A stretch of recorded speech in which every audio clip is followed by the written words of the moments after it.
কসবা টিভির পক্ষ থেকে স্বাগতম।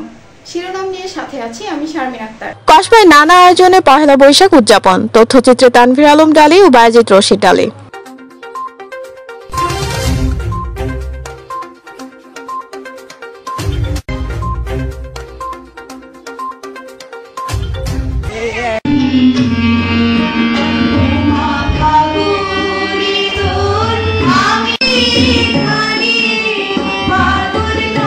এবারে জানিয়ে দিচ্ছি বিস্তারিত। ব্রাহ্মণবাড়িয়ার কসবায় নানা আয়োজনের মধ্য দিয়ে পহেলা বৈশাখ উদযাপিত হয়েছে। সকালে বাঙালি সংস্কৃতির অনুষঙ্গ বর্ষবরণ উদযাপনে কসবা উপজেলা প্রশাসনের আয়োজনে উপজেলা পরিষদ চত্বর থেকে একটি বর্ণাঢ্য মঙ্গল শোভাযাত্রা বের করা হয়।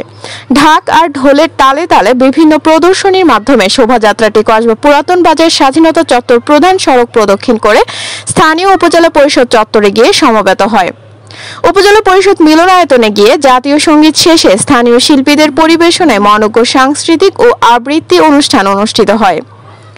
এ সময় কসবা উপজেলা নির্বাহী অফিসার মোহাম্মদ শাহরিয়ার মুখতার, কসবা পৌর মেয়র গোলাম হাক্কানি, কসবা উপজেলা প্রেস ক্লাবের সভাপতি ক্ষমা হারুনুর রশিদ ডালি, কসবা প্রেস ক্লাবের সহসভাপতি নেপাল চন্দ্র সাহা, কসবা ইমাম প্রি ক্যাডেট স্কুলের অধ্যক্ষ প্রভাষক জানে আলম, কসবা উপজেলা মহিলা বিষয়ক কর্মকর্তা ফারজানা রবা, কসবা আদর্শ উচ্চ বিদ্যালয়ের প্রধান শিক্ষক মোহাম্মদ হেলাল উদ্দিন, কসবা পৌর উচ্চ বিদ্যালয়ের প্রধান শিক্ষক সালাউদ্দিন, বীর মুক্তিযোদ্ধা শহীদুল্লাহ সহ বিভিন্ন রাজনৈতিক, সামাজিক, সাংস্কৃতিক সংগঠনের নেতা ও নানা শ্রেণী পেশার মানুষ উপস্থিত ছিলেন। শোভাযাত্রায় ইমাম pre cadet school, CBC school, Kasba পৌর উচ্চ বিদ্যালয়, উপজেলা স্কাউটের সদস্যরা অংশগ্রহণ করেন।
এতক্ষণ ধরে কসবা টিভির সাথে থাকার জন্য আপনাদের ধন্যবাদ।